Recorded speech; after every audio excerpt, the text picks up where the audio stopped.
just wanted to mention I am going to record this event because I would like to make it available for those who are not here. And if you want to watch it again, because I have a feeling that our panelists are going to drop some gems that we are going to want to replay. So again, my name is Shanae Owens. I serve as the Associate Director of the Center for Student Diversity. Welcome to Living Up to the Expectations. This is our Women's History Month event, and happy International Women's Day. It definitely is no coincidence that we have this event on today. This event is focused on women of color. We want to focus on the concept of living up to expectations because there are definitely differences in terms of the standards and expectations placed on women of color, and we want to talk about it. We have a panel of amazing women, a range of, we have a William & Mary faculty member, graduate students, and an alum. I will introduce them in one moment, although you see them pinned to the screen. I want to take this moment to say, although this event is sponsored by the Center for Student Diversity, I had an amazing group of students who worked with me to plan this event. So I would like to say it now rather than forgetting later. Say thank you to Madeline Williams, Deja Robinson, Yanira Lopez Perez, and Kieja House for helping me in putting this event together. I'd like to say thank you to the rest of the CSC, and let's get started. So our panel today, we have Iyabo Oshiapin, who is a senior lecturer in the Africana Studies Department, focusing on Caribbean linguistics. We have Raven Stringfield, who is an American Studies PhD candidate. We have Callie Moss, who is a graduate of the William & Mary Law School, class of 2019. And we have Jenny Carlos, who is a PhD student in the School of Ed, Higher Ed program, projected class of 2023. So what we're going to do as a means of getting to know the women on our panel, I'm going to ask each of them to an intro question. So the question is, what has it meant to you to live up to expectations as a woman of color? Take that as you please. So are you going to call on Zoom is always complicated. Are you going to call on us individually? I'm going to call on you, Iyabo. Oh, well, here I am. Okay, I can answer. So what does it mean? That's it's a hard and an easy question, because sometimes it has meant representing all women, all Black people, all things. I remember one of my first experiences of that feeling was in like 6th grade during Black History Day, not month, when we talked about Martin Luther King, and I was one of 2 Black kids in the class. The other was biracial, and she did not identify as Black. And my history teacher told a very quick story about Martin Luther King, which I can't even say I was paying attention to. And then she asked me if I had anything to add. And I was confused because I had listened to the same discussion that everybody else in the class had listened to. And I didn't know if I actually did, because I knew a lot more than the kids in the classroom, but I didn't know, like, is this my turn to tell them everything I know about Martin Luther King or all Black people generally? So it's interesting because that's a lot of pressure to put in. Most of you have had these same experiences. Hopefully not quite like that one. That was really uncomfortable. But what the expectations are around women and women of color are really high. We are expected to do almost everything all the time. People rely on us in departments to be the voice of, like, that Black voice. I know there's a question coming about the angry Black woman, but it's a lot of responsibility. So it has been overwhelming at points, but it sometimes is actually really rewarding. Like when another Black woman student comes through a department and you can have something to do with that. Like, there's a lot to expect of that moment too. So one of my faculty advisors, her name is Sandra Lanehart, And last year she did a presentation. She's now at Arizona. And she did a presentation called Black Women Be Knowing. And I'm happy to send the link. And it's really fantastic to listen to. And one of the things that she said is that Black women know so much because of our experiences, being Black, being women, but we rarely get the moments to recognize our joys and our pride. And she put up, part of her presentation was putting up moments of Black joy with women in her life. And that was really meaningful to me. I was actually in one of the pictures because she was my graduate advisor. But when I think of what it means to represent women at various moments in my life, it's a powerful feeling in 1 minute and really overwhelmingly stressful in the other. And I didn't do my intro, so I can tell you a little bit about myself, which I was asked to do. So I am a linguist and I teach Caribbean linguistics in a Black studies department. So actually that feeling shifts from where I am at various points in my academic life. So I'm in Africana studies, and I'm not the only Black woman, thank God, but I'm also in linguistics where I am the only Black woman and I am also the only Black person in a department that rarely recognizes Blackness at all. So that's a lot. What was the original question? Because I'm not sure I answered it. I feel like you did, but it was like, what does it mean to you to live up to expectations as a woman of color? So expectations are high, depends on where those expectations are coming from. So one of the things my husband always says to me, he's a Black man, by the way, that Black women can multitask. Like that is our nature. But guess what? I'm really bad at multitasking. And I think I'm frozen.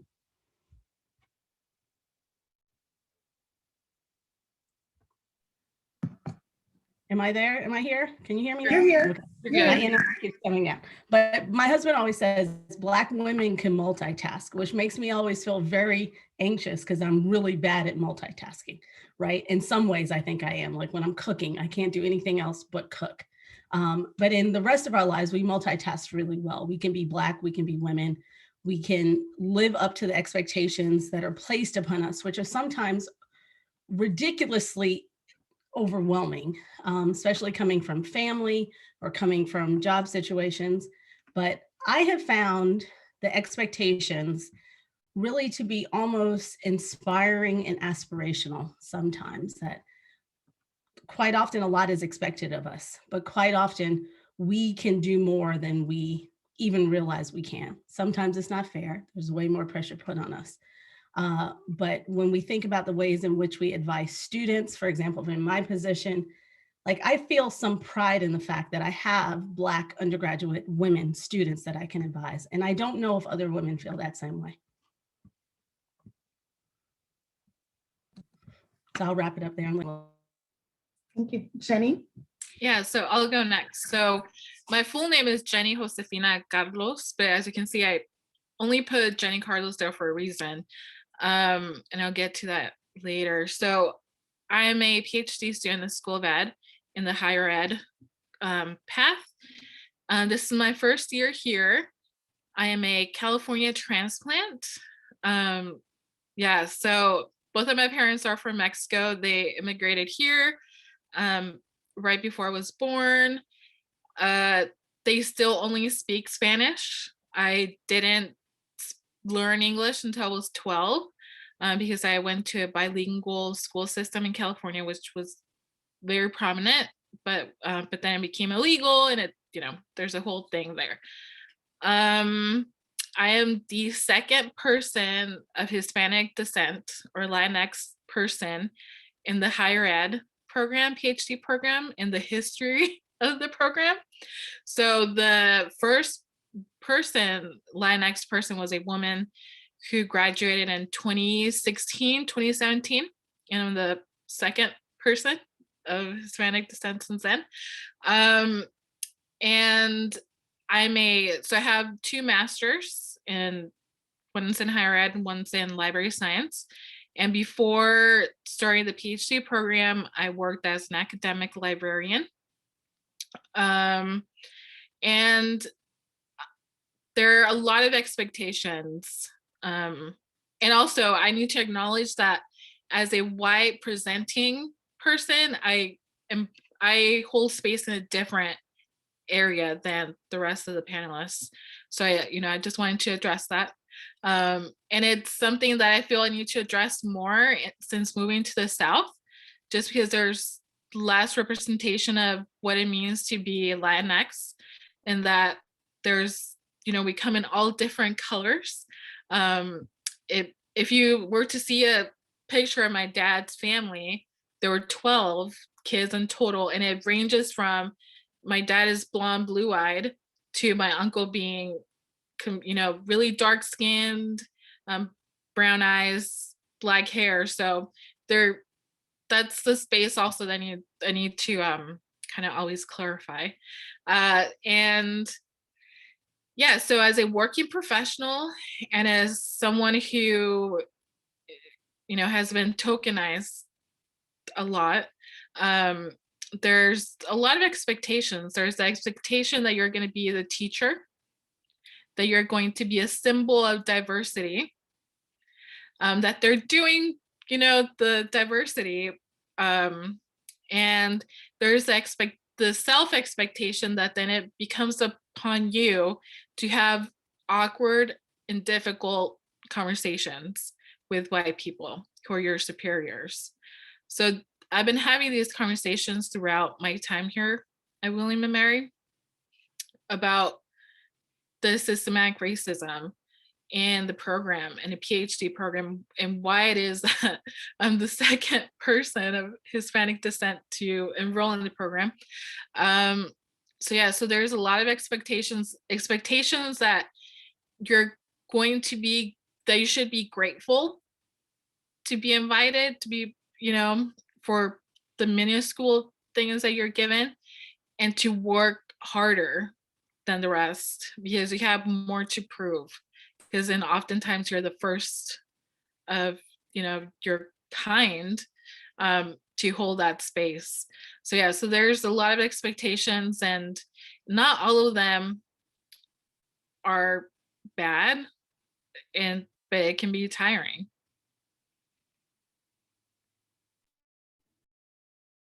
Shanae, I can speak to that. So when I think about living up to expectations, I definitely see it as being on a journey, in terms of it.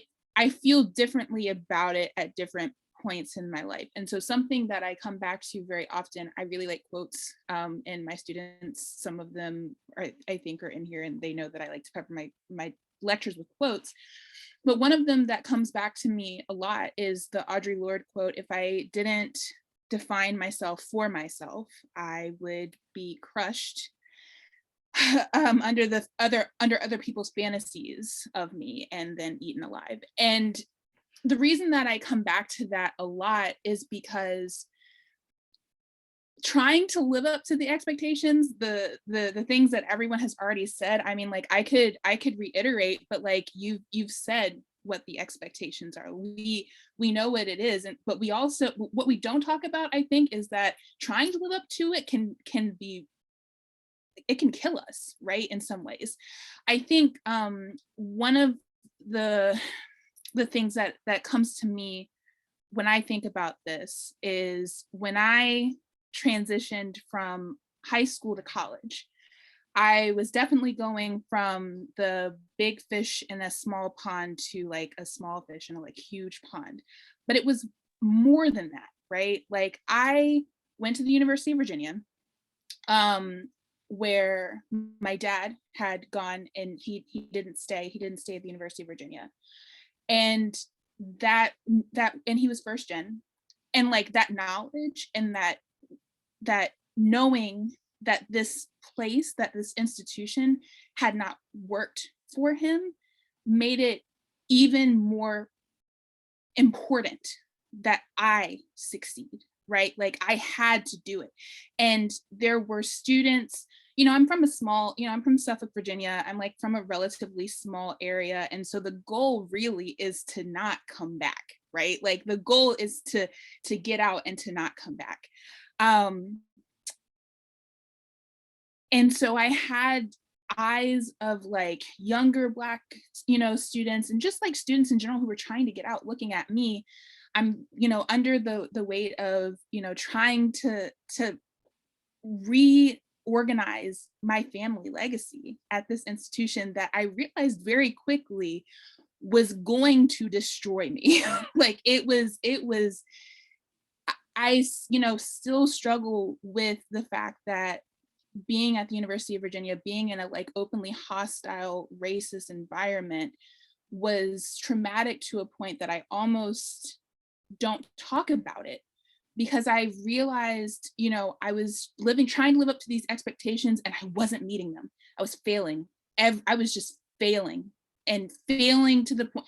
I was watching, the white boys on the hall below me, like fail into like secret societies and like, all of these things. And I couldn't make any foothold for myself, right? And I thought I was doing something wrong. Like I thought I was the person that was wrong, right? Like I had internalized that something about me wasn't working in this, in this space, and I thought it was my fault. And so it took years, and it is taking years and a lot of effort to try to work to free myself of expectations from other people. I think it's very important to have self expectations, be a goal-oriented, goal-driven person, but you have to self-define yourself. And that is something that I work towards. I work towards self-definition because I can't go back to the place that I was at when I was in college, trying so hard to make everybody proud in a place that was really going to try to destroy me. Okay, so for me, just before I frame what it means to live up to expectations, a little background about me. I'm originally from Virginia, so I went to college, and obviously I went to William & Mary, so law school in Virginia. I'm a first generation student, also a first generation lawyer. I identify as Black, I identify as biracial. I come from a family of immigrants. My mother's from Japan. So there's that layer of expectations there. Also, as a William & Mary student, I was one of maybe 20, 25 Black graduates out of a class of 240. So that definitely shaped a lot of my experiences as a student. And now I am an attorney in Prince George's County, Maryland, which is a predominantly Black county. And there is a very, I think, obvious divide between those who have resources and those who, are well-to-do, and then those who are underserved. And so unlike my collegiate experience and my graduate school experience, I'm right now at a juncture in my life where I am in a predominantly Black space and I'm not a minority. So that has been a really interesting experience. But anyway, just listening to what other people have said, I've taken a few notes because it triggered some things for me. But for me, I think living up to expectations has meant a few different things for me.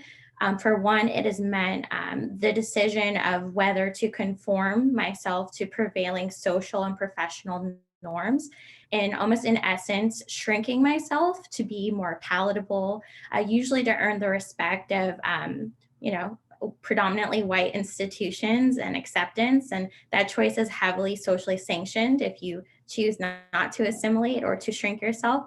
I also think living up to expectations, kind of like what other people have said, there's this idea of Black exceptionalism, which can be very exhausting and oftentimes for me feels very unfair. The common saying that when you're Black, you have to work twice as hard to go half as far.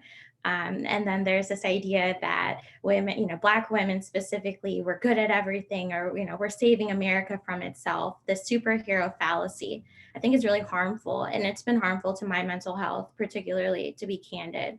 I think those are important things. Also, I think, and I'm sure the conversation will get into this, I think it's also important that we consider the diverse experiences of women of color and how other identities impact and shape what it means to be a woman of color, to include women with disabilities, women, trans women, queer women.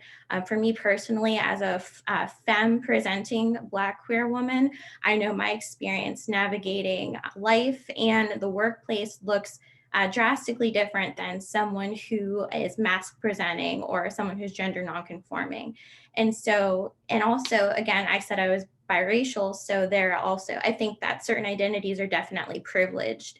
And something that all panelists have in common is we have the privilege of access to formal education. So I think a lot of these things, I think diversity is beyond race and gender. And I think there's other identities that should be thoughtfully contemplated.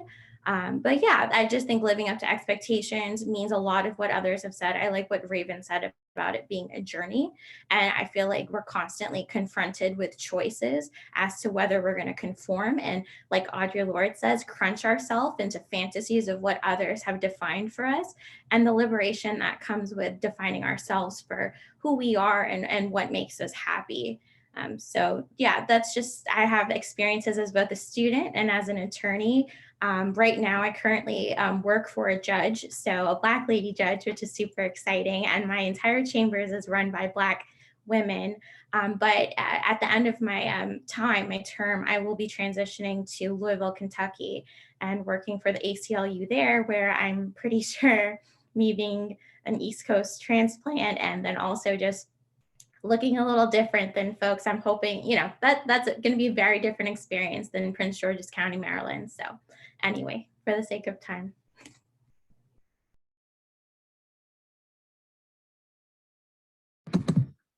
Thank you all for your introductions and for your intro questions. So just for everyone, so you know, we have 4 kind of guiding themes, and I'm going to float through questions with all of these themes.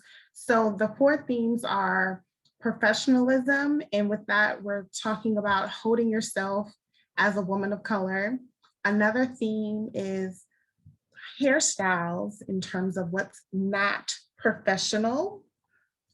Another theme is being the only one in the room and having to speak up for everyone. And another theme is wearing many hats. So I'm just gonna, as I ask questions, I'm not gonna go in like theme. I'm just gonna float. That's what I do. So in my first question, it is not uncommon for Black women to feel like they have to make others feel comfortable when they're in a group, especially if that group is made up of people who look nothing like them.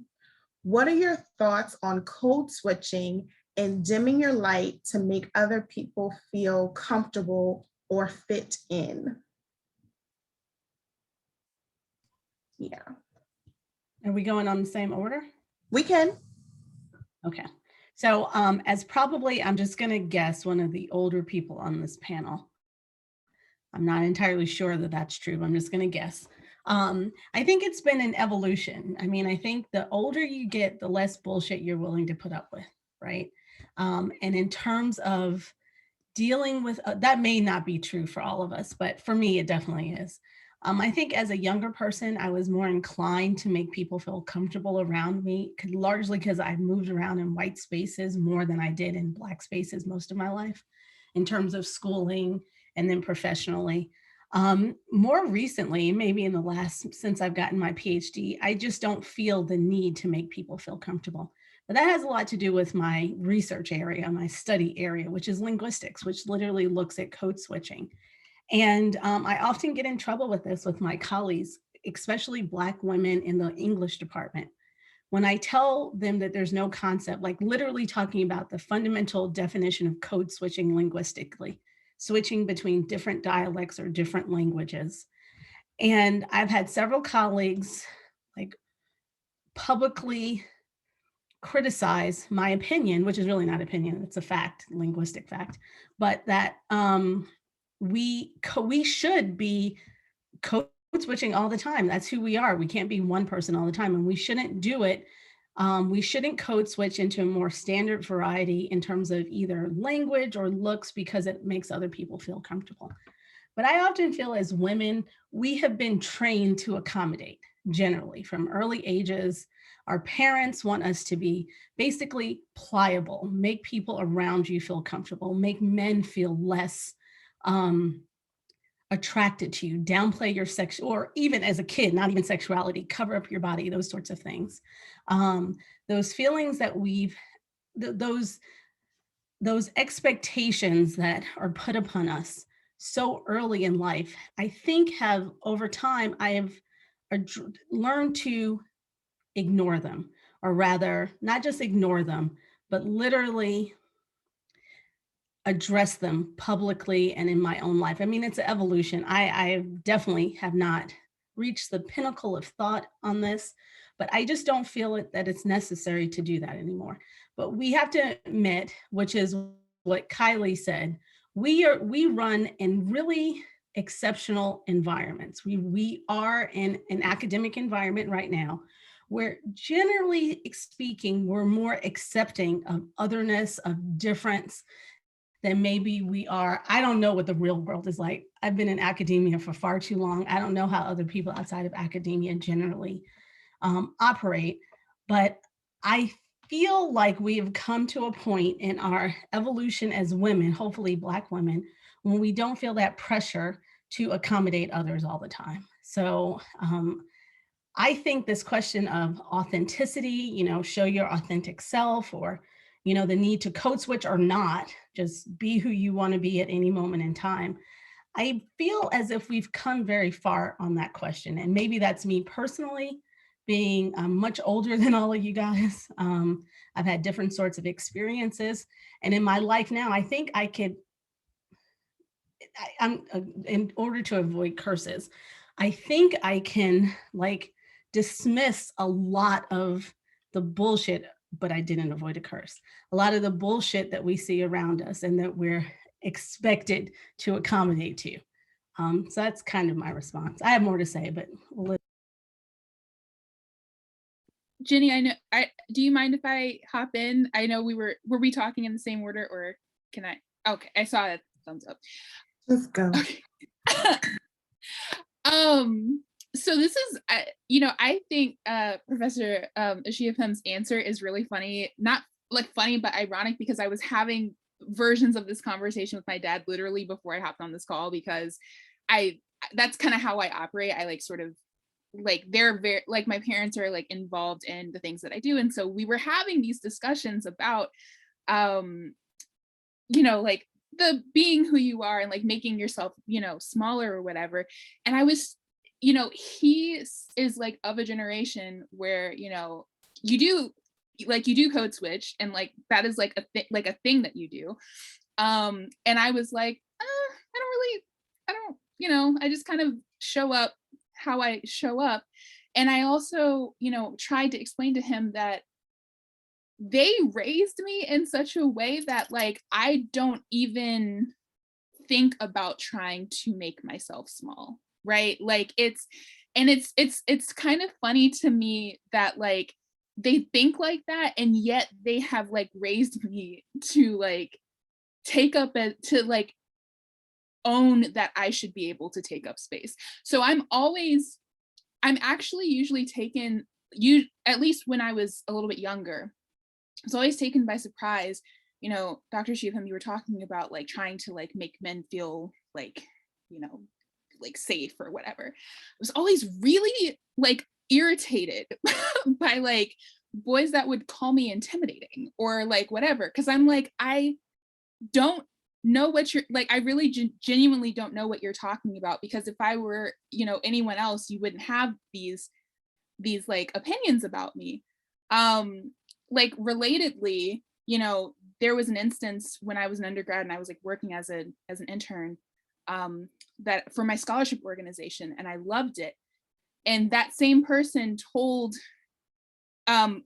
effectively my boss that he thought I was bossy and demanding. And I, in that moment, was I don't understand what you mean, because what you're actually saying is that I'm a good leader and I know how to ask what I want. That is what you're actually saying. And my parents taught me to be able to identify those moments and say, like what you're saying like effectively does not make sense. And so, you know, I'm not great at giving answers like that because I can't, you know, shortchange what my parents have done for me in terms of like letting me believe that I am able to take up space, and I believe that.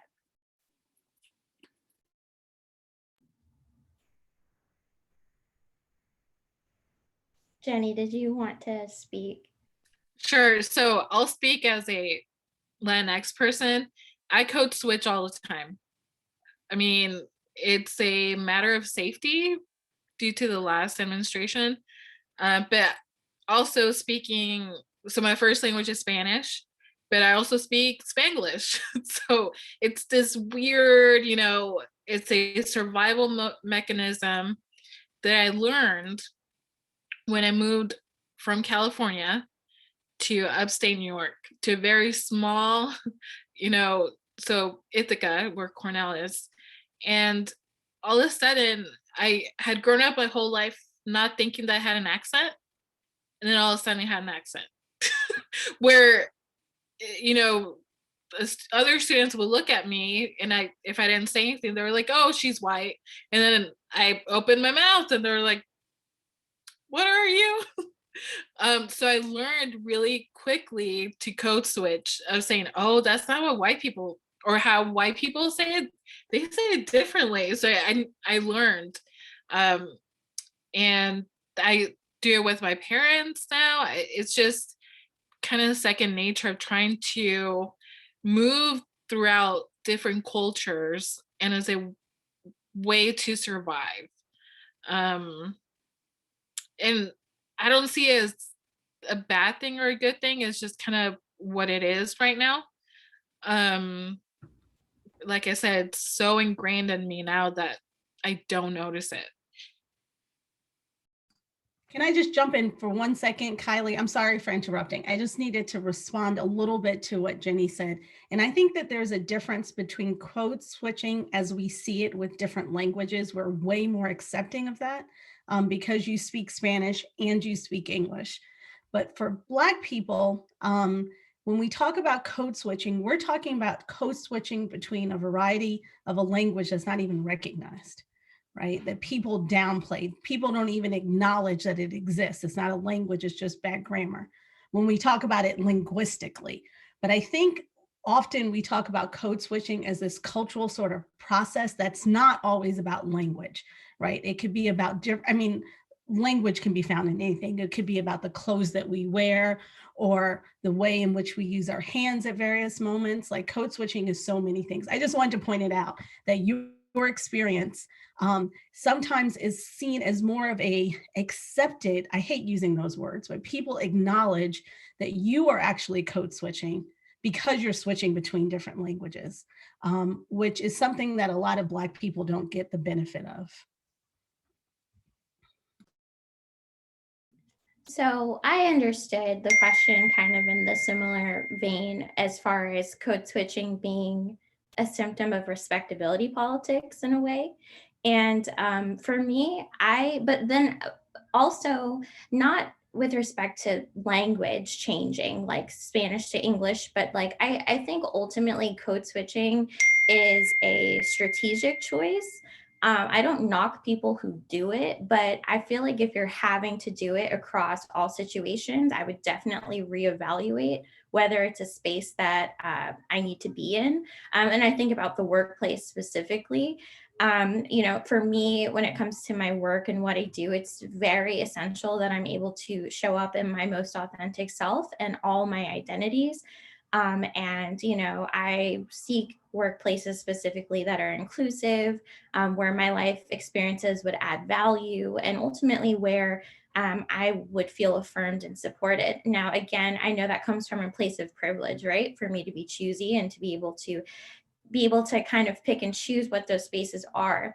But this was a really big thing for me in law school. And I think that's what really defined my law school experience in a negative way, actually.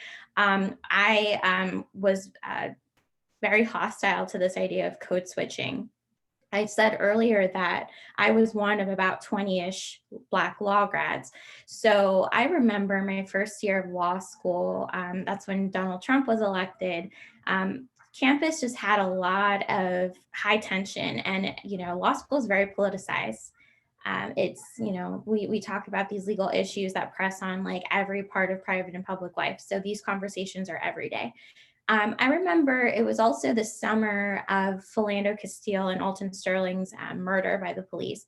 So me having an organizer background from undergrad, I was the 1L rep of our Black Law Student Association, and I was under the mistaken belief that I was in company with people who were equally committed to racial justice and, being outspoken about these issues. I'm thinking Black lawyers, we got to stick together. We have to have solidarity.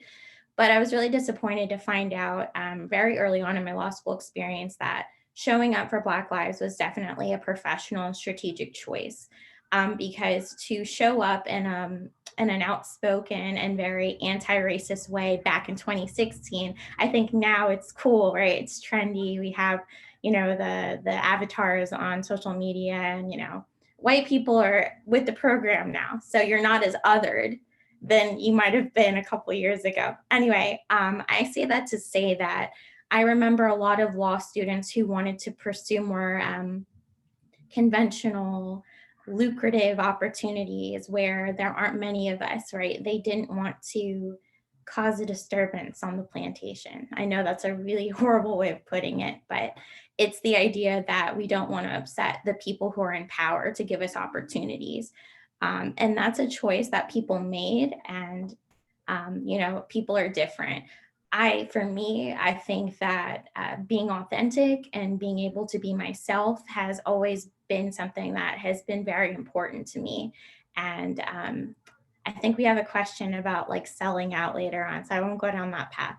But again, I don't think that in social settings, I think code switching definitely makes sense. And I think that like Jenny said, it's a very real reality. When I think about it being a survivalist technique, I think about the conversations my mother has with my younger brother about if he's ever pulled over by a police officer, like what he needs to do to survive that interaction. It's not the time, in my mother's opinion, to be antagonistic, but it's to do what you need to do to survive that situation. But I think low stakes situations where it's like, am I going to be invited to this party?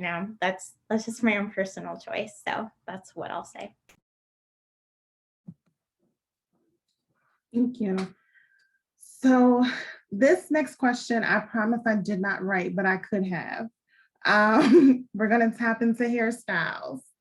And the question is, do you think that changing your hair for an interview out of concern that your natural hair won't be seen as professional is selling out? And this is a two-parter. What advice would you give to job seekers about how to make this decision? Okay, I'm assuming we're going in the same order again. So the thing is, no, I don't think it is selling out at all. We can't tell people what to do with their hair. It's their hair. Let them do what they need to do to get the job done. I've had dreadlocks since 1995, the year after I graduated from college, and I've had them pretty much ever since. So you can obviously see how I feel about natural hair. I'm pretty committed to not combing my hair generally. That's why I have dreads. It is not any other statement other than I just don't like to do hair. But no, I think it's perfectly fine for people to style their hair as necessary to get the job done, but also at the same time recognize that like once they get the job, then go back to the natural. So you go to the interview, you get the job, kind of like this code switching thing, that we have many options that we can choose from on any given day to be all types of people that we are. And this question, I always have difficulty even addressing the question of authenticity, because authenticity, we always expect it to be, particularly when we're talking about Black people around language, we say, you use your authentic voice. And we assume that's got to be like Black English or something like that. There are many middle class, upper middle class Black people who don't speak what we perceive as a Black English variety in the structural sense. So in terms of hairstyles, I feel the same way. I have absolutely no issue with people doing what they need to do in an interview. I think it's a bunch of crap and that should change, but get the job first and then change the environment later, right? So I don't know if I have any advice. I really have never, I worked in corporate America with dreads for 8 years before I went into academia. And I never once thought about how I should style my hair differently. And I got every job that I applied for.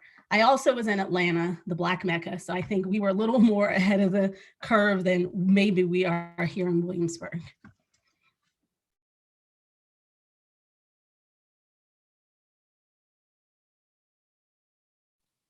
So I wear this. I mean, this question doesn't really apply to me, I don't think, just because I do have wavy hair, but I don't think that's what the question's getting at. So I'll let everyone else speak.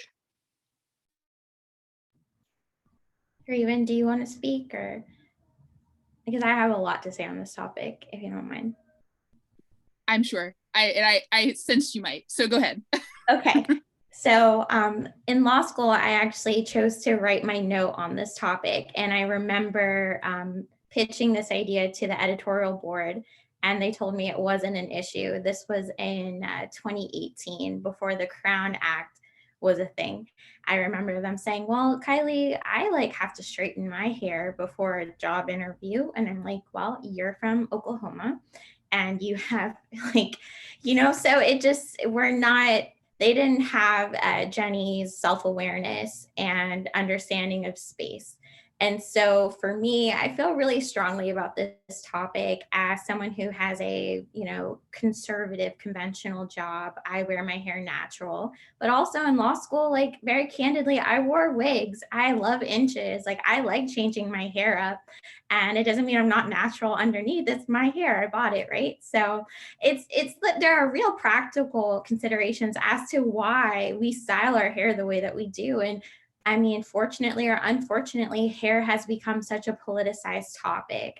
And so for me, I actually agree that I don't think that straightening your hair or wearing your hair differently than its natural state is selling out. I think people should wear their hair however they feel comfortable, especially during an interview where the focus should definitely be on convincing the person on the other side of the table that you are the best person for the position.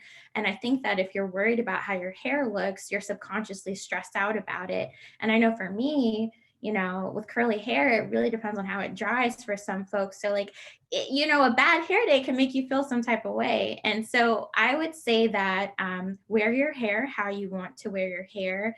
And I think, when you get the job or whatever, it's an ongoing decision or choice, but do what makes you feel comfortable. Also, I feel obligated as a lawyer to add this piece to it. So, it may not even be a real concern for folks. I mean, it might be a concern as far as a personal insecurity, but as a legal thing or an employment hiring decision related concern, some states have the Crown Act, have adopted or enacted some form of it. Really surprisingly, Virginia has enacted it, and they're the first Southern state to enact this policy or this law that essentially protects against natural hairstyle discrimination, because the way the federal law is right now, Title VII only protects protected characteristics. So race, gender, religion, citizenship, and things like that. And so it doesn't actually cover race-based characteristics like hair texture. So this law comes in and remedies that. So, I mean, if you're in Virginia, you're good. But I definitely think it's what's most important to folks and what makes you feel most comfortable. And thank you, Raven. I want to, Kylie, you should, if there's, I think it's in the law school repository, that note that you wrote, you should drop it in the chat, because I think people would find it interesting. I thought it was a very well-written piece, and I think it would, some folks that maybe are interested in pursuing law school or, sociology, anything like that, might find it interesting. So I am one of those people whose hair texture really depends on how it dries. And so, what I will say is something to return to an earlier point that Kylie made, is that, you know, we do have to acknowledge the privilege that we have to occupy certain spaces. So for me, you know, in the conversation that I was having with my dad prior to this, right, it came up that I am an American Studies, and that's important, an American Studies PhD candidate. And academics typically are a little eccentric, right? And in particular, there's sort of like a stereotype that American Studies, you know, like American Studies scholars tend to be like, oh, piercings, tattoos, like crazy hair color, like, so it's like it's almost part of the job description to like look a little different. And the same thing, I will claim being an American Studies scholar, but I also, I think more importantly, am a writer. I'm a fiction writer. You know, I'm trying to sell my first book. Like this is like a very important part of my myself. But the nice part about being a writer, right, is that people, in a different way than we used to sort of deal with writers, we almost care as much about the person writing the book and like how they are presenting and how they see them, like how they sort of navigate through the world, as much as they do the piece of writing, right? So like we love that picture of Toni Morrison dancing, right? Like, you know, there are just things, you know, that we hold writers a little bit differently now. And so I have an enormous amount of privilege in which I occupy spaces where being like just kind of showing up how I am is like can be celebrated. I don't have to, you know, I'm not an engineer, I'm not a banker, like I'm not a lawyer. I don't have to, if I don't want to, like no one's really gonna care if I like, you know, if my hair is like a rat's nest when I wake up, as long as that book is fire. Like they don't, you know, they don't really care how I looked when I wrote it. So that's just something that I just want to throw out, that it depends on your field, right? It's field specific. And even, you know, with academia, like if you were interested in pursuing graduate school or something like that, it does vary by discipline. So like, you know, being a historian and presenting as a historian looks a lot different than like presenting as like an English scholar or like a film studies scholar, you know, like it's there are different sort of like stereotypes that go with and what's acceptable overall in the field. So that's something to also keep in mind. I'm also going to add this color layer to what you just said, because even when I think hair doesn't matter, when I show up as the only person in the room, somehow my hair becomes a discussion. And I'm like, when did hair become a thing in this space that we're in higher education? But because I am the only one, it becomes a museum exhibit because I like to switch it up. And just think about how this works on course evaluations too. I mean, you would be surprised if any of you have had the opportunity to teach and then get, you know, look at your evaluations, the stupid stuff they say that has nothing to do with your teaching. It's freaking racist. She had really cool hair, as if that gave me qualifications to teach this course. So yeah, I hear you, Shanae, because why do you need to comment on my dreads in my course evaluation? But it happens almost every semester. Yep. And if I could just interject really quickly, in the legal field, I would argue it's not just white folks who do it, but we as Black people police ourselves. Oh yeah. Not to bring age into this, but people who are more experienced in my field, maybe my parents' peers, for example, or older, there's conversations about protective hairstyles, color, as Nolan said, and things like that.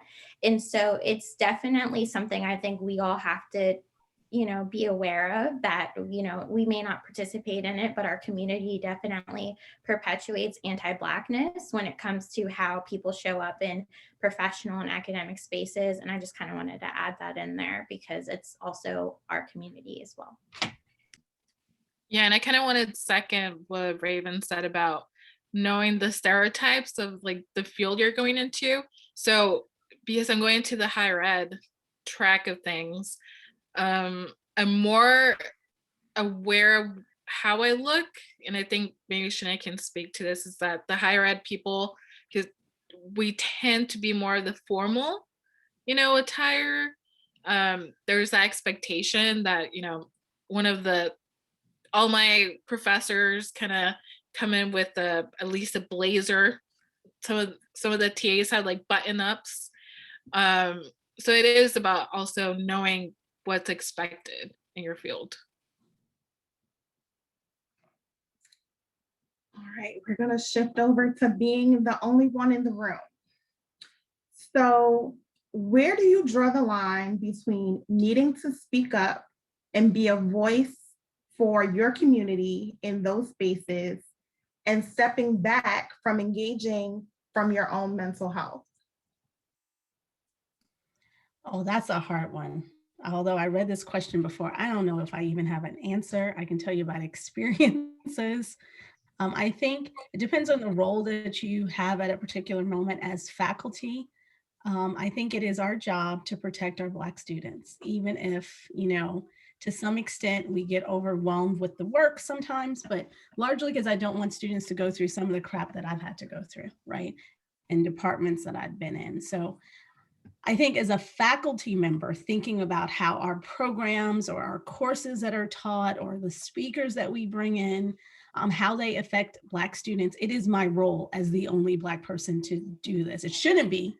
It's ridiculous. It's extra work, but I'd rather take on that responsibility to then see, unfortunately, students be harmed in the process, right? And I'm talking specifically about being a faculty member in an all-white program, linguistics. It is entirely different in Africana studies, so much so that I don't even need to talk about it in this case. You're the only one in various things, like I'm the only one who's interested in the Caribbean or something like that. But I think in larger areas, like in like committee meetings or anything, sometimes it's enough to acknowledge that there's a problem, say it, and then let other people respond and create the solutions.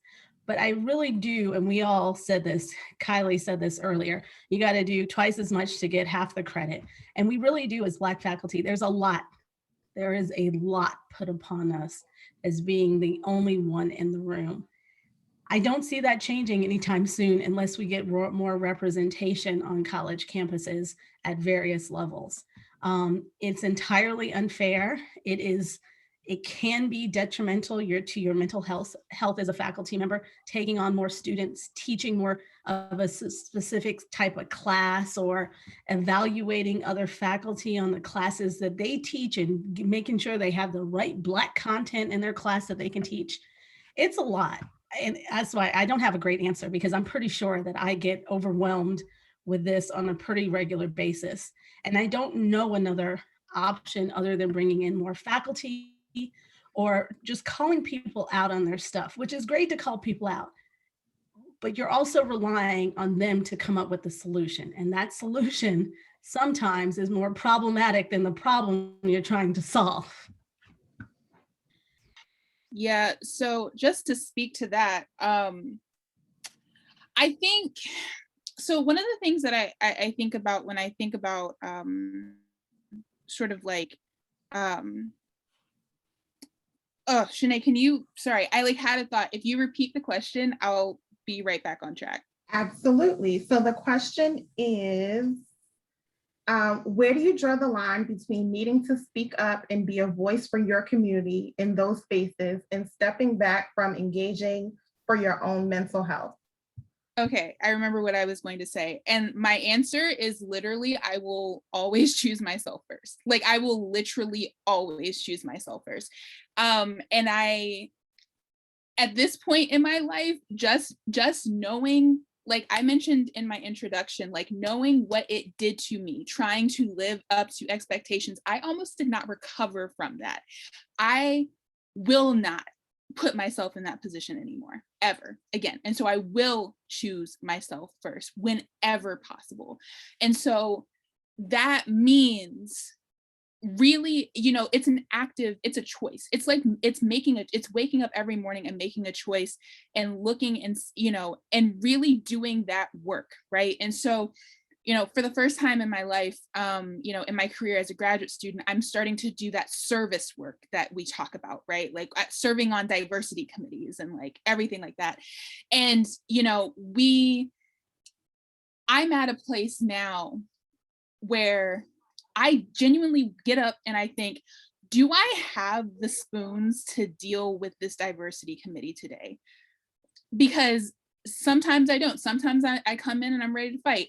Sometimes you know, it really depends on the day, but I'm going to center me first because I cannot, you know, I'm gonna, you know, plug Audre Lorde all the time, but Audre Lorde says that self-care is not self-indulgence. It is an act of political warfare. Like, I genuinely do believe that if you, you know, if you consistently like fight every single battle, you're going to wear yourself out. Toni Morrison says that, like, that, you know, anger can be useful, but like it will make you weary. You know, it will wear you down. Like, the function of racism is to make you tired, right? It is to make you run and run and run. And whenever possible, right? Like, so it's a combination of racism and capitalism, like this idea that like we have to constantly be producing and be productive. And like, when you add that with like race, like that constant need to produce, and you add that to, you know, having to do more, you know, and get half as far, you get a really toxic tonic for self-destruction. And so whenever possible, whenever possible, I am going to choose to disengage. Like, I literally am going to choose to disengage. It is not, you know, sure, you could make it a like political stance or whatever, but and I guess it could be, I'm quoting political, you know, political thought, you know, but really ultimately what I'm doing is I am choosing to live. I am choosing my life first. And that's kind of how I always approach those situations, which I will admit has gotten me into trouble. You know, like, sometimes you do need to be able to speak up for yourself, but like, listen, I'm not going back to where I was. So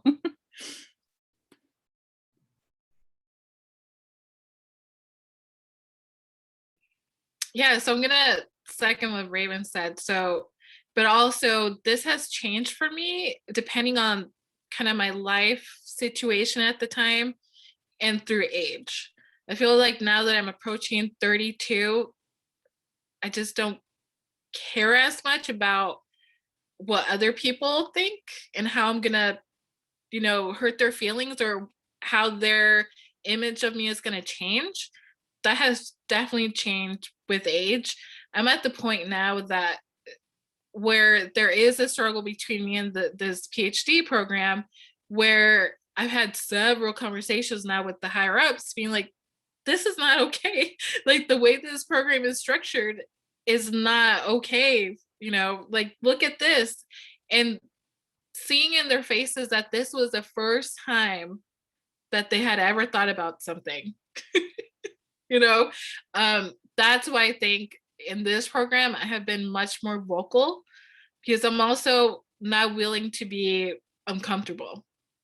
I just, you know, I don't have time for that. Like, a PhD program is already stressful enough without having this added stuff onto it.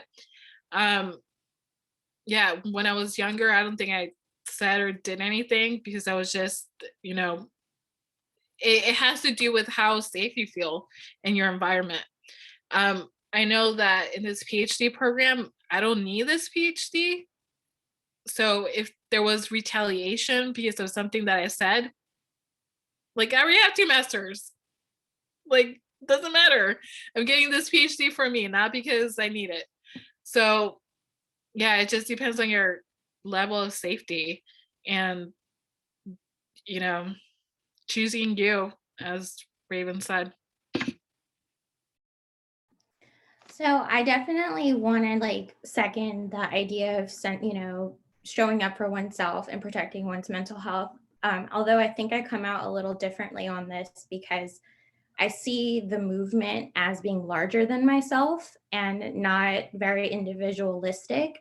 And so for me, like it's definitely a situational decision for me. I think that when I was younger, I was indiscriminate as far as which battles I fought.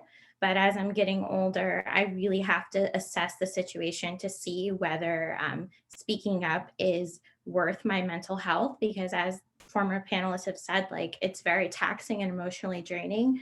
But I think for me, where the line is, like I don't measure my life in degrees or the letters behind my name, but I recognize that I enjoy an immense amount of privilege because I am in the profession that I'm in, that I hold a law degree and a law license.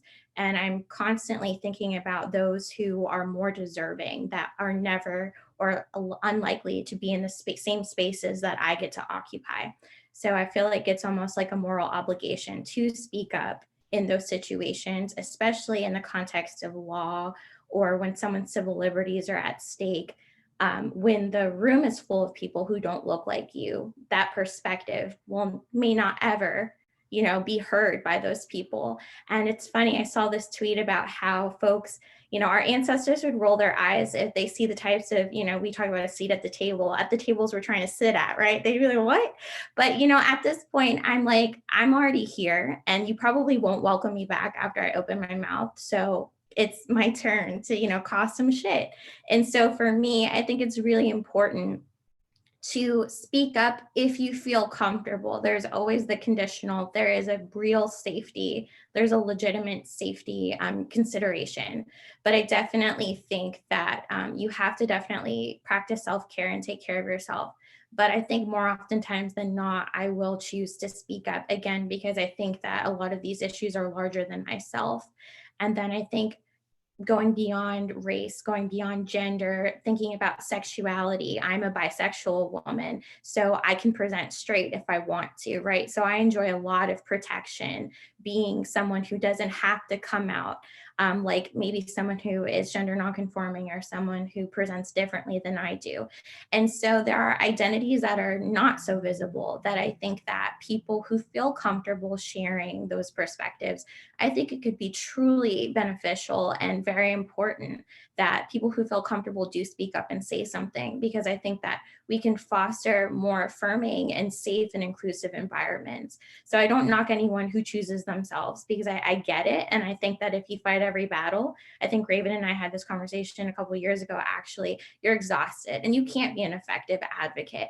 But I definitely think that it's easy also to get jaded too in our work lives and just like dealing with people who bring bad faith arguments, right? And they just want to argue. So definitely, I think that I'm coming from a stance of wanting to educate the people who you think are not worthy of being educated, but you having a conversation with them, taking an extra moment to explain something, it could benefit them.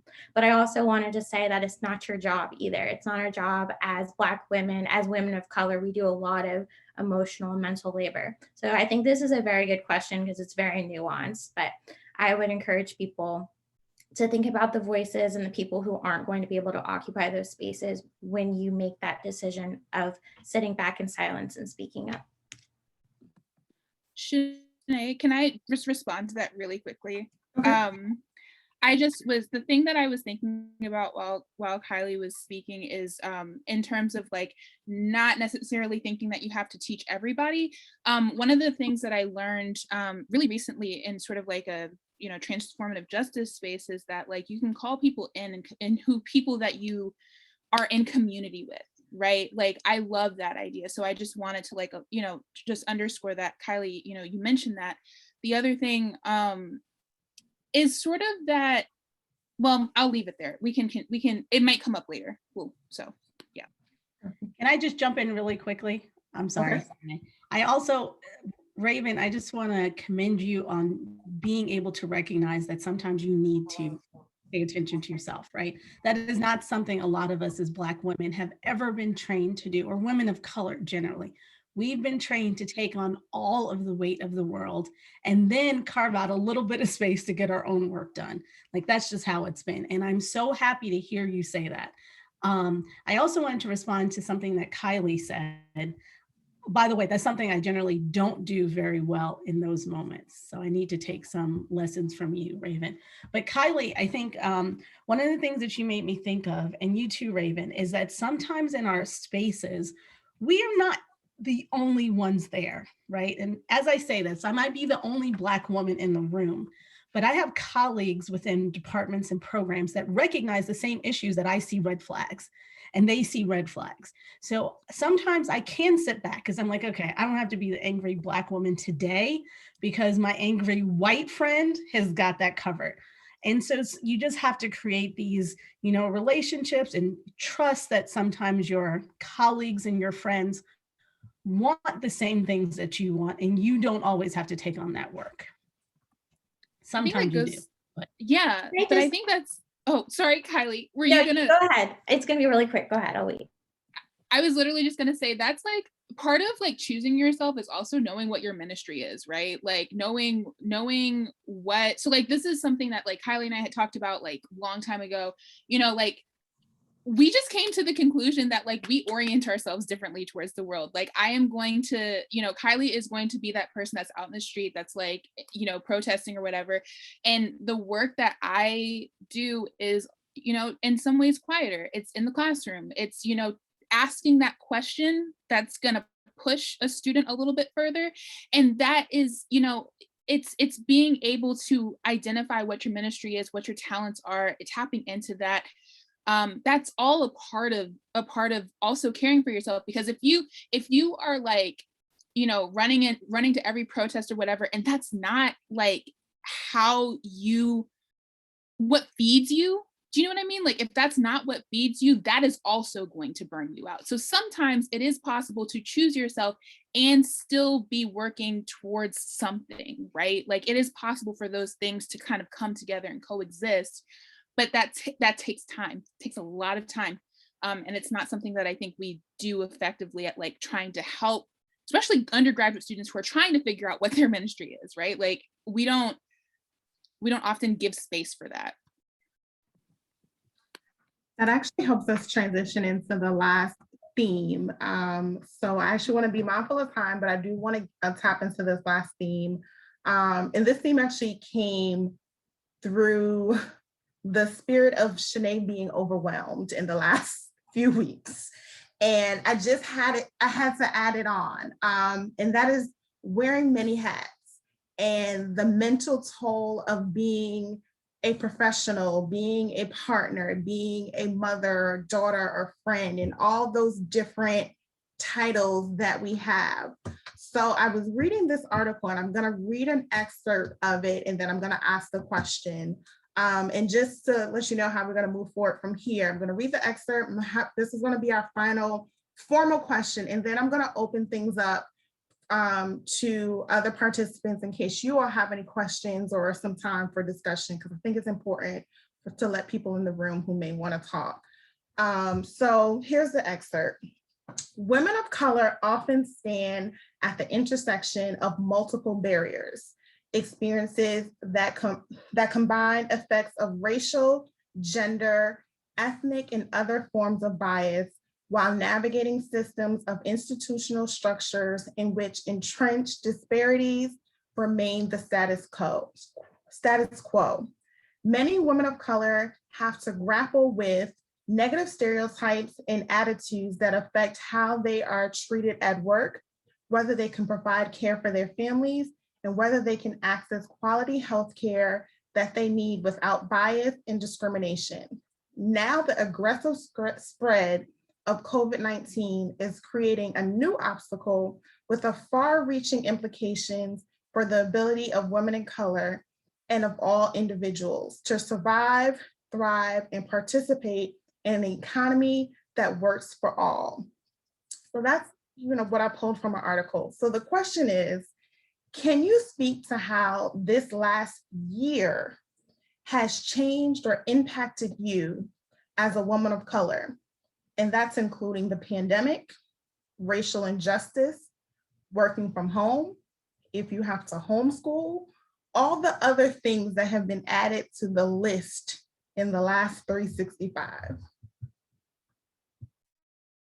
So I guess we're going back in that same order. So, that's a really hard question. My daughter is older. She is a freshman now at Barnard. And so she is on campus. So it was a bit different.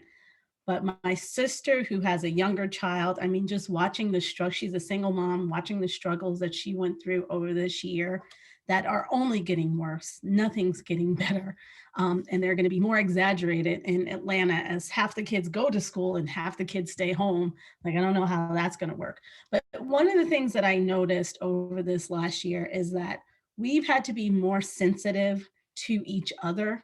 And I don't know if that's necessarily because I'm a woman, but my family combined between me and my husband, we lost 6 people to COVID, right, over the course of last summer, starting in March all the way through, I think August was the last death. We've had other related family members either sick or affected.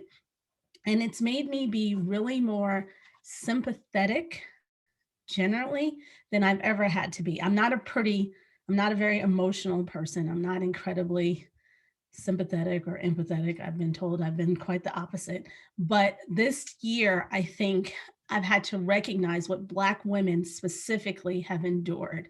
So my aunt, who was the first to die of the 6 that ended up dying, she was working because she had to work in March despite COVID. She was in New York. She had to go to work.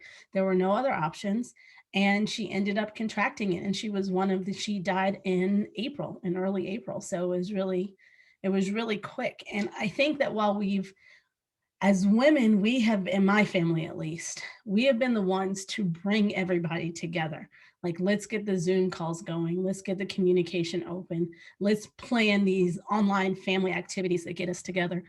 And that's just like another thing on top of all the other things that we've been expected to do throughout our lives. And I've been my mother's here in Williamsburg. She lives by herself independently, but because of COVID, she can only rely on me, right? So I really feel for women who don't have, and I have a great support system. So I'm just imagining women who don't have that.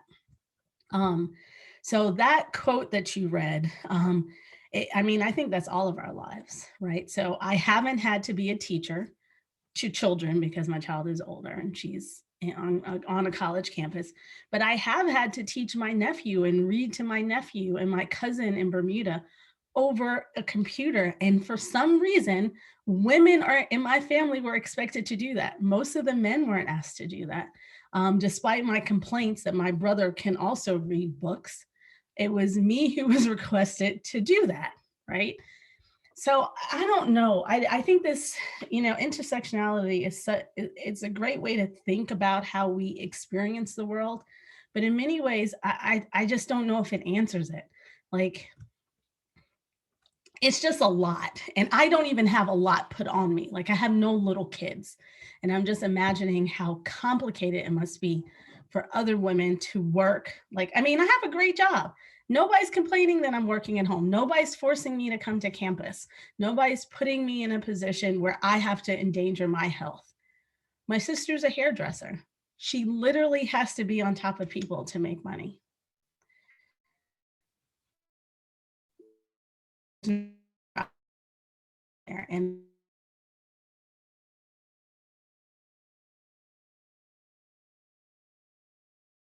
I think I'm frozen, but now I'm not, but I'm also finished talking. Yeah.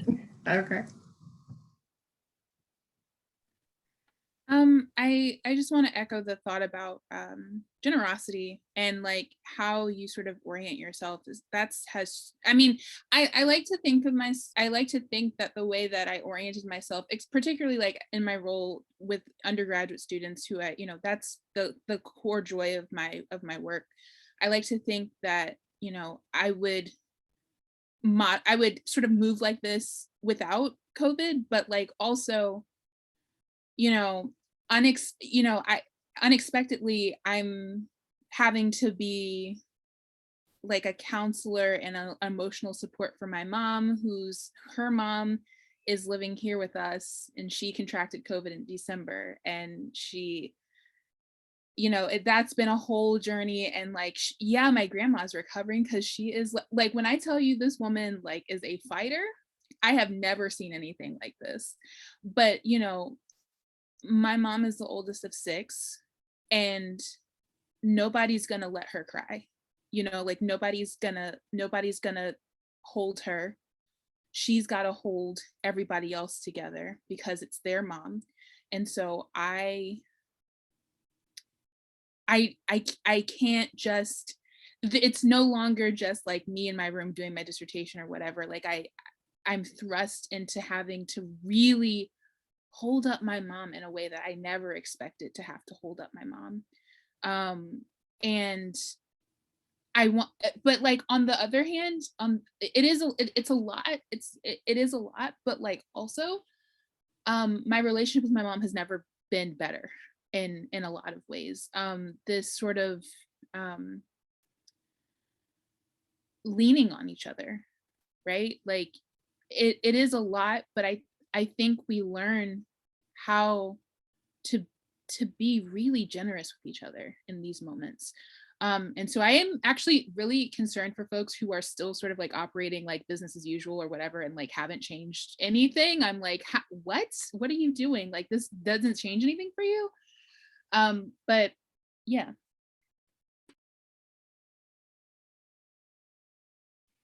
So I'm really fortunate that I don't have kids. So, you know, that was great, you know, playing on my part, I think.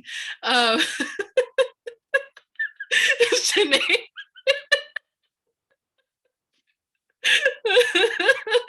I mean, there's never been a best time to not have kids, right? Um, but so what did happen was that in my previous job, I was asked to kind of go as business as normal, with very little security. And, you know, this was a full-time benefits, healthcare, pretty good salary position. And when it became very clear that they were not going to be taking COVID very seriously, and I had the offer from William Mary, I decided to quit my job in what was it? So May, and then I left in July. So that meant relocating, meant giving up a salary position with benefits for a GA position, which is a fraction. It's, you know, it's a stipend, it's not even a living wage, with very little healthcare benefits during a pandemic. While at the same time worrying about my parents, so my dad's 75, being in California, and they've always relied on me to navigate the American culture because they don't speak English. And I haven't seen them now in a year and almost year and a half, because, you know, traveling for such a long time, it's not that, you know, great. And so I've always been able to, when I go home, to help them kind of get things together, because I'm there, I can do the paperwork, I can do the calls, but it's difficult being far away and not seeing them for so long. And also, you know, the distrust in the Hispanic community with the vaccines and what the Catholic Church is telling them. And so I'm in a very fortunate position, like I said, that I don't have, right now, the class that I'm teaching is online. My classes that I'm attending alongside Shanae, they're online. So I'm very fortunate in that way, and that I don't have to homeschool kids, and that I'm able to isolate. So, you know, I just want to say that I'm very fortunate in COVID to be in this position. And that I realize that not a lot of people are able to work from home or go to school from home. So for me, I think like Jenny, I echo a lot of her sentiments as far as being fortunate. with the virus, my family has been very fortunate to not have been personally impacted, but a lot of my friends have been. So my condolences to those who are currently fighting and people who have lost folks to the virus. I'm an essential worker, so I have the option and honestly the privilege to telework if I wanted to. But because I work in a courthouse building and there are essential functions, for example, people filing for emergency petitions, domestic violence, and things like that, like the courthouse has to be open. But that being said, I've been lucky enough to have access to the vaccine. So I'm fully vaccinated. So as far as how COVID has touched on me personally, I've been very fortunate, but I did want to use my time, since it's the end of the event, because the event focuses on women of color.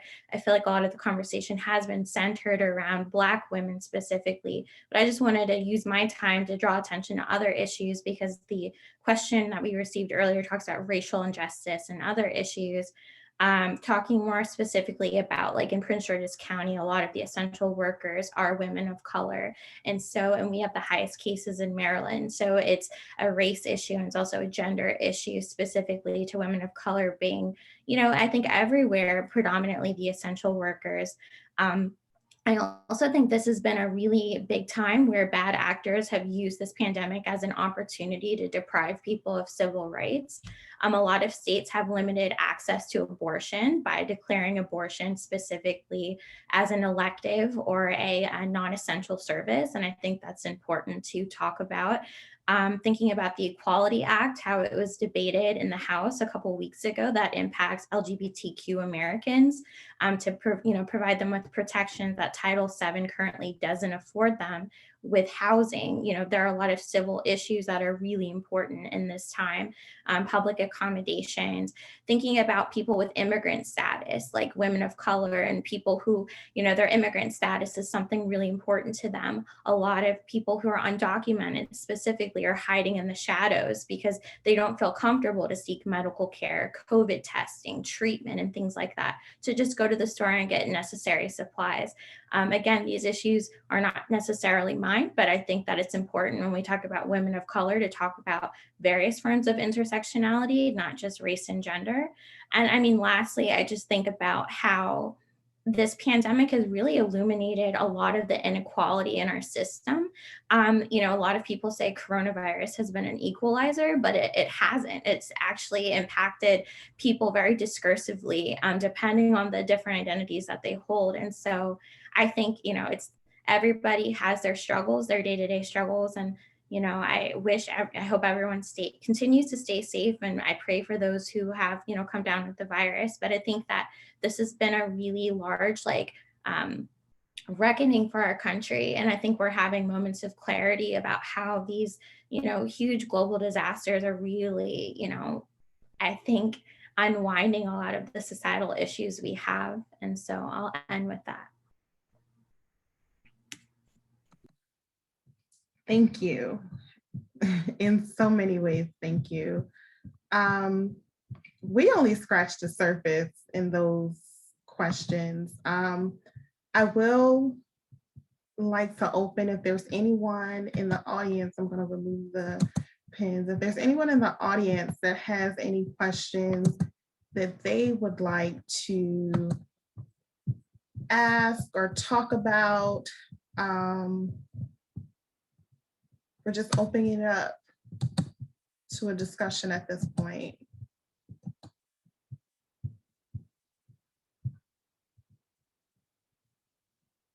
Is there anything that was said that you resonated with?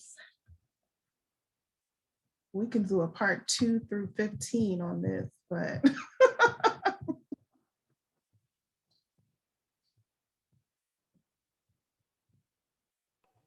I'll just say, I thought this event was phenomenal. I thought every one of the panels did an amazing job. I had lots of questions that I was excited to get to, and y'all covered so much.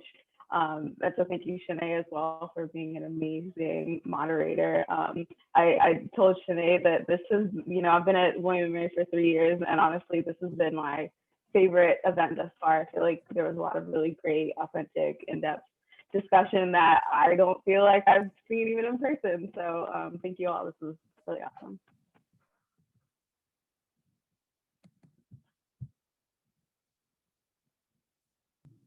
I have a question. Should I introduce myself, Shanae, or should I just ask my question? You introduce yourself. Okay, cool.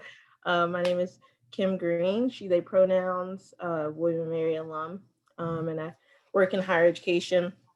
And my question is directed to all the panelists, really. Raven, you mentioned that you always choose yourself. And so I've been trying to figure this out since last March, ways to prioritize myself and to choose myself. So I'm curious to know ways in which you all have done that. I guess I can start. It has been a very long process of like failing miserably to choose myself. So like the other thing that I should say is that yes, I do choose myself whenever possible. And I should also say that while that is true, it is also true that I am extremely overextended. I say yes to too many things. I'm on all, that is also true, right? Like what I have done is lots of therapy, and I'm very fortunate to have, done lots of therapy with, women of color and Black women, so that I can really sort of like dig deep into why, and I think the other thing is I'm also very fortunate. I'm in a field where I can sort of do that sort of like intellectual labor to kind of figure out like why I'm oriented towards the world in this way. And I can say, oh, this is a societal, this is how I'm socialized to orient myself. On a practical level, it really doesn't have to be a really big thing, right? So like when the pandemic started, my anxiety, I have many issues, but like anxiety is like one of them. But like one of the things that I found was really helpful for me was like going outside in the yard for like 5 minutes and looking for 4-leaf clovers. And I know that sounds like the most trivial thing, but that was my 5 minutes, right? Like that was my 5 minutes where like I didn't take my phone outside. It was just like me and my dog. I'm just like touching the grass, like doing some like mindfulness exercise. It's like choosing and having like trying to like infuse at least some peace in your day that no one can touch. No one bothers me. My house is a madhouse right now, right? Like as I've mentioned, like, my grandma's sick, my mom's one of 6, everyone is here all of the time and nobody respects closed doors, and it's a whole thing. But if you still have to try and like figure out what that thing is for you. And I think it doesn't have to be like yoga. It doesn't have to be meditate. Like there's also this like thought that it has to be some like new age spiritual thing. What, like I literally go outside and like look for 4-leaf clovers, and that is like free 99, and it makes me feel so good. So figure out what that thing is for you. If it's making a cup of tea in the morning and the afternoon, if it's, like figure out what you can do to like give yourself at least some peace, and don't let anybody take it. Like protect it with your life. I wanted to respond to that too. Kim, hi, nice to see you. I think that's a great question. When Raven was talking, I kind of was not entirely honest. I do a lot of self-care. I'm very compartmentalized. So my workday is this. I put it in my email. And for the most part, this excluded every so often, I'll do things in the evening. But for the most part, like I work from the morning 9 until about 4 or 5. And when I leave my computer, I leave my computer. People can get in touch with me if there's an emergency, but I think that's one of the ways to do self-care. And Raven, I think looking for 4-leaf clovers is excellent. I've never done that, but I will put that on my list of things to do. I have a ton of freaking hobbies that I'm involved in that have absolutely nothing to do with academia. then I'm always happy to talk about. But I do think it's important to protect your time. And I do think that's a way of self-care. So like, I don't say yes to things that are generally, unless there's a benefit, like something like this, I will always say yes to. But as a this we didn't talk about, as a person of color on this campus, everybody wants you to be on their panel. Every month they can find a reason to put you on a panel, put you on to do something. And honestly, you just have to say no. I say yes to the things I want to do, not the things that I feel like take up too much of my time. I actually want to speak to this question because my friends joke with me a little bit. It took a global pandemic to slow me down. It took a global pandemic for me to choose myself.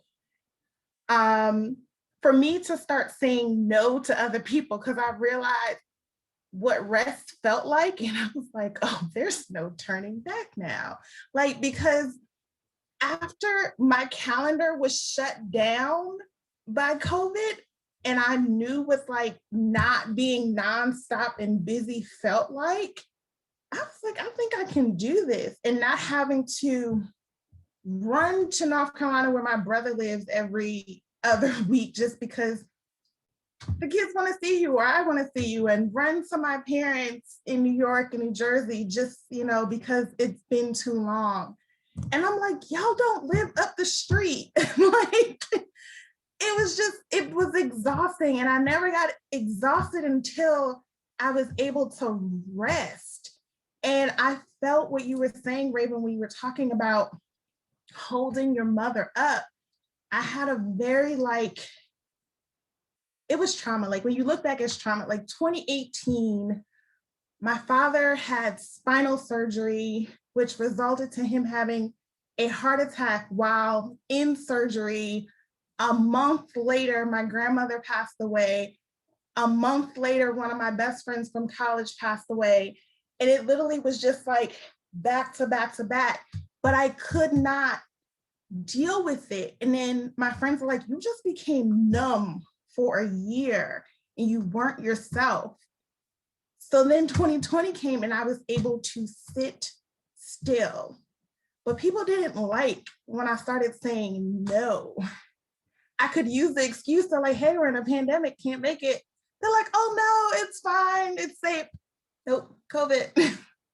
So I'm gonna wave this COVID card for as long as I can, but it literally took a pandemic for me to like choose myself. And I've taken so many lessons from it.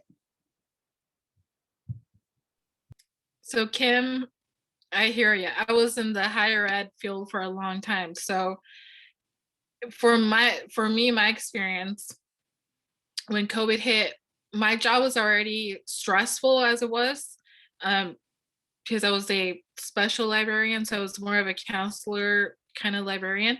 So my job then became that my students could reach me at any time because they were no longer physically on campus. So I was used to having that kind of lifestyle where it was 24/7, because I dealt with students who were suicidal, had housing issues. So if they were kicked out of a house, all those kind of issues. But at least there was that I'm going to be in my office during these times. And so you can stop by and see me. But then when COVID hit and everything changed to Zoom, and Zoom is, worldwide. So it doesn't matter if you're in Georgia, you can schedule an appointment with me. So, I did leave that job, but then I burnt out a few weeks ago. And again, I keep referring to Shanae because we're in the same class. And I've always been the kind of student and kind of professional where I have to be the best at everything. So I never asked for extensions on homework. I always got that A+, the 100%.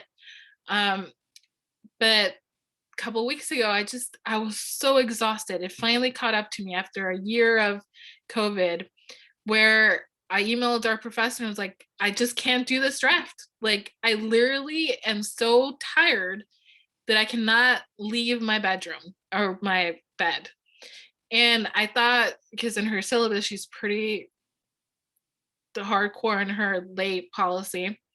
It's a funny one. And so I thought she was going to say, well, okay, you know, I'm going to deduct, you know, a couple letter grades or whatever. And I was fine with taking that, because at that time, there was no way I was going to be able to do it. And she surprised me by saying, well, it was due on a Thursday. And she said, will Sunday be okay? So people will surprise you when you reach out for help. So I think that's the, you know, best thing that I've learned from this situation, is that I had always felt that reaching out for help was a sign of weakness and that I wasn't good enough. But really, and that I was letting people down for some reason. And if I am at this point, it's like, whatever, you know, it's better for my mental health and my overall health if I do ask for help. And it meant that she extended the deadline for everyone in class. so just ask for help. That would be my advice. So I don't really have a great answer for this, just because it's probably one of my biggest struggles is finding ways of taking care of myself. I have a very intense lifestyle. I'm a very intense person. And so for me, I have a really hard time sometimes taking a step back, but I am practicing that more every day. For me, that definitely looks like, limiting access to me and my thoughts and just my company with family. Obviously, if they need me, they can always reach me, but also, there's a lot of things going on right now. I was telling Shanae earlier, like, a lot of us are like living at work, working from home or living at work. There's not a lot of separation as far as our work life, our personal life, our social lives. There's just a lot of stuff going on. So for me, I let my phone, let people call me and things go to voicemail. I'm not super responsive every day when it comes to text messages. I set boundaries. I schedule calls with people, just like, hey, I have the capacity, I have the spoons, because it's difficult to deal with your own stuff and then what's going on. I'm really heavy on social media. Some days I don't look at certain content. Like I will take a step back. I've muted certain topics on my timeline that, topics that don't make me feel good, topics that are really, dangerous to my mental health and things like that. So I think it's something, and I learned a lot from, you all just talking about the things you do to take care of yourself. It's something that I actively am practicing, and I'm still trying to find authentic and real meaningful ways of how to implement those sort of things in my life. So I don't have any advice. So sorry. No, I appreciate all of that. I actually took 3 months out of work. I went on medical leave. So I mean, it is what it is. And now I realized that it was work that was causing all of the majority of the stuff. And so I'm in a place where I'm trying to figure out, whether I need to go outside and look for the clovers, or what I need to do for myself. But that's really helpful, and I appreciate your answers. This is not me telling you to leave your job, but I had to leave a job because it was literally sending me to the emergency room. I had a chronic illness, and it was because of the stress of the job. And I realized when I left that position, I was not getting sick as often. And I was like, ooh, the stress has gone away. They was like, yeah, because you don't work there anymore. And I was like, oh, yeah, that's how that's what I was talking about. Like when I first started talking, is like, this stuff will kill you. And I am not joking.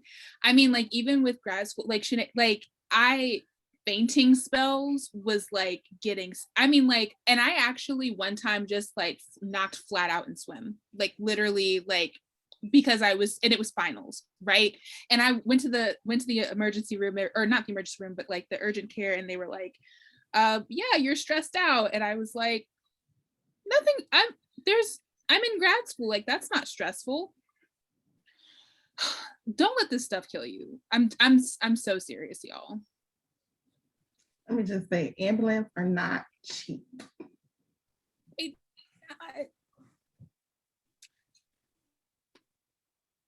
All right, I do want to be respectful of time, but did anyone else have any final, I need to get this off my chest?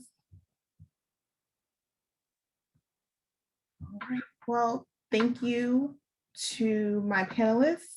Thank you to my committee for helping me put this together. And thank you for all of you for being here tonight. I do appreciate you giving your time to listen and participate. So happy International Women's Day. Thank you, Shanae. It was wonderful. Absolutely. Thank you so much. It was nice meeting all of you too. Yeah, nice to